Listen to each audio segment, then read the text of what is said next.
যে আসলে চেষ্টা করলে কিন্তু সম্ভব। যেমন এনামের উদাহরণ আমি দিলাম, এনাম কিন্তু তার মতো করে সে চেষ্টা করে যাচ্ছে এবং এবং অনেকগুলো সাকসেস হচ্ছে আমাদের সবাই মিলে। কাজে প্লিজ প্লিজ তোমরা যারা যতটুকু সামর্থ্য সুযোগ আছে এই সুযোগটা কাজে লাগাও, এই কথাটা আমি বলবো। এবার আমি ভবিষ্যতের কিছু পরিকল্পনার কথা তো বলতে হবে। আমি শুধু যেটা করেছি সেটা বললে হবে না, আমাদের আরও কাজ করতে হবে। প্রথমেই আমি মনে করি যে আমাদের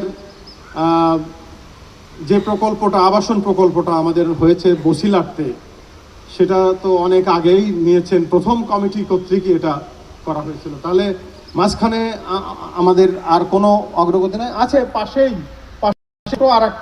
আর একটা প্রকল্প হয়েছে, সেটাও অনেকদিন আগের।